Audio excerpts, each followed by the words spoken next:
बिन गुनाह के जिस पर इल्जाम लगे वो हूं मैं, बिन बेवफाई के तनाई का दर्द से वो भी हूं मैं। तो बताओ कौन हूं मैं?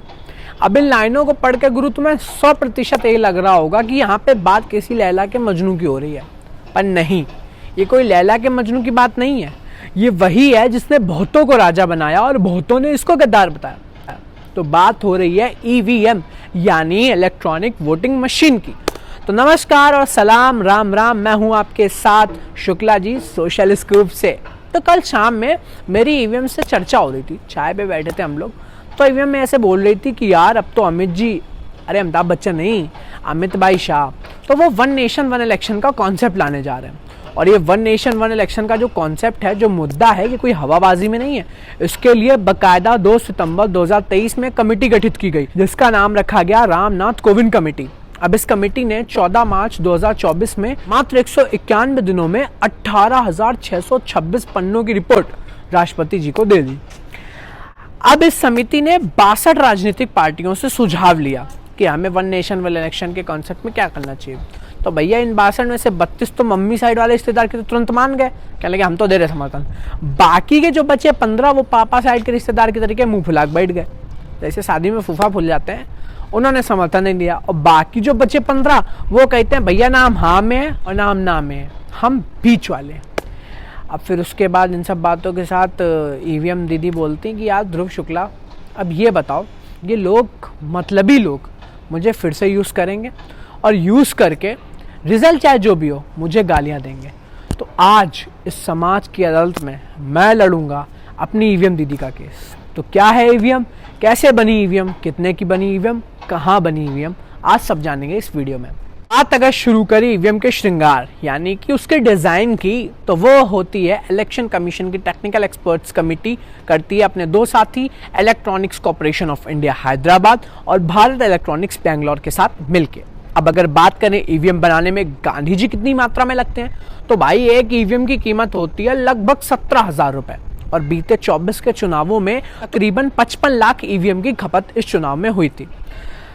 अब अगर इसकी कुल कीमत निकाली जाए तो लगभग अंदाजन 1,000 करोड़ रुपए खाली ईवीएम पर खर्चा हुए। मतलब समझ रहे हो, 1,000 खोखा। गुरु तुम यही सोच रहे होगे कि अगर 1,000 खोखा हमारे पास हो, बुर्ज खलीफा में 20 फ्लैट हम खरीद डालें तुरंत के तुरंत। बस इसी सोच के कारण तो हम और तुम प्रधानमंत्री नहीं बन पा रहे, क्योंकि भाई पॉलिटिक्स तो हमें खाली सुननी पसंद है, चैनल्स पर देखनी पसंद है। इलेक्शन डे तो हमारे लिए छुट्टी का त्यौहार होता है, इसलिए हम वोटिंग पर ध्यान नहीं देते। पर गुरु तुम्हें अपनी जिम्मेदारी समझनी पड़ेगी, क्योंकि तुम्हारी गलती का भुगतान तुम्हें नहीं, तुम्हारी आने वाली पीढ़ी को भुगतना पड़ सकता है। खैर चलो, बात कर रहे थे ईवीएम की। तो ईवीएम की बात अगर करें तो इंडिया में पहली बार ईवीएम 1980 में इंट्रोड्यूस और रजिस्टर्ड हुआ। 1982 यानी 1982 में पहली बार केरल राज्य के पूर्व विधानसभा में इसके लिए उपचुनाव में इसका पहली बार इस्तेमाल किया गया। तब इसको इलेक्ट्रॉनिक वाइब्रेटेड काउंटिंग मशीन के नाम से जाना जाता था। अब अगर बात करें ईवीएम के पार्ट्स की, तो भैया ईवीएम को 2 हिस्सों में समझा जा सकता है। पहला है बैलेटिंग यूनिट यानी बीयू, जिसको देखकर तुम वोट करते हो ना वोट। दूसरा है कंट्रोलिंग यूनिट, जो पीठासीन अधिकारी आए। पीठासीन अधिकारी नहीं समझ में आया? अरे डोंट वरी, मुझे भी नहीं आया था, मैं भी नहीं जानता था। पर सरल टॉकिंग में अगर हम पीठासीन अधिकारी को समझे तो उसे प्रिसाइडिंग ऑफिसर बोलते हैं। इनका काम है पूरे इलेक्शन प्रोसेस को अच्छे से कराना। अब गुरु तुम्हारा दिमाग भरना रहा होगा कि एक ईवीएम और वोटर इंडिया में है तकरीबन 92 करोड़। तो भैया एक ईवीएम में मात्र 2,000 वोट ही रिकॉर्ड्स होते हैं। और हाँ, एक बात सोचिए कि जब लोकसभा और राज्य के असेंबली इलेक्शन अलग अलग होते हैं, तब इलेक्शन कमीशन की रिपोर्ट के मुताबिक 50,000 करोड़ रुपए लगता है। तो भाई वन नेशन वन इलेक्शन में तो अमित जी सम्मेलन कराने को बोल रहे हैं। तो एक डेटा के मुताबिक 55 लाख ईवीएम 24 के चुनावों में यूज़ हुए थे। यानी अगर वन नेशन वन इलेक्शन का कॉन्सेप्ट पास होता है तो चुनाव लमसम 2029 में होंगे, यानी तब ईवीएम डबल कर दें अगर, तो तकरीबन 1 करोड़ 10 लाख ईवीएम यूज़ होंगे और एक ईवीएम की कीमत आती है 17,000। तो 1 करोड़ 10 लाख ईवीएम की कीमत तकरीबन हुई 2,000 करोड़। अब तुम्हारे दिमाग में यही सवाल उठ रहा होगा कि इतना खर्चा क्यों? तो भैया एक रिपोर्ट के मुताबिक आपको बताएं कि 2022 के उत्तर प्रदेश के असेंबली इलेक्शन में तकरीबन 6,000 करोड़ रुपए खर्चा हुआ और भारत में 28 राज्य हैं। अब अगर कैलकुलेट करा जाए तो लमसम 1,68,000 करोड़ का खर्चा इलेक्शन कमीशन राज्यों के असेंबली चुनावों में करता है। इतना ज़्यादा खर्चा। तो गुरु अगर अब बात करें हम इस कॉन्सेप्ट से हमें कितना पैसा बचेगा, ठहरे तो हम इंडिया नहीं, बिना बार्गेनिंग के कहाँ कुछ करते हैं। तो लॉ कमीशन ऑफ इंडिया के मुताबिक अगर ये one nation one election bill pass होता है तो इलेक्शन कमीशन को कम से कम 4500 करोड़ रुपए बच सकते हैं। और वही नीति आयोग का कहना है कि अगर ये बिल पास हुआ तो भैया लॉटरी लग जाएगी इलेक्शन कमीशन की, उनको कम से कम 7500 से 12,000 करोड़ तक का फायदा मिल सकता है। एक मौज की बात आओ तुम्हें बताएं, ये वन नेशन वन इलेक्शन कोई नई बहू नहीं है।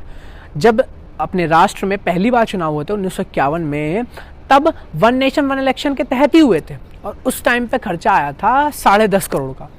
मतलब तुम समझ रहे हो कितना ज़्यादा पैसा हम अब इन्वेस्ट कर रहे हैं खाली चुनाव कराने के लिए। तो भाई मेरी ईवीएम बहन को बेवफा बोलने वालों, ये बात अच्छे से सुनना। भारत इलेक्ट्रॉनिक्स का दावा है कि ईवीएम में किसी भी प्रकार का कोई वाईफाई या कोई नेटवर्क कनेक्शन नहीं है, जिसके चलते ईवीएम कभी भी हैक नहीं की जा सकती। और इलेक्शन कमीशन का एक चैलेंज भी है, तुम्हारी क्षमता हो तो तुम लेके दिखाओ। उनका साफ कहना है जिसको लगता है ईवीएम हैक हो सकती है तो वो करके दिखा दे। और एक सेकंड रुकना, 1 मिनट। हेलो जी, अच्छा, ईवीएम दीदी का फ़ोन आया है। अब उन्होंने साफ साफ ये बोला है कि अब अगर तुम उनके ईमान पर सवाल उठाते हो और ये बोलते हो कि ईवीएम हैक्ड है तो वो तुम्हारे ऊपर कर देंगी केस, और वो भी मानहानि का, और वो भी सुप्रीम कोर्ट में, और वो भी कितने 1,000 करोड़ का। तो तुम समझ लो अगर 1,000 करोड़ की क्षमता हो तो बोलना ईवीएम हैक्ड है।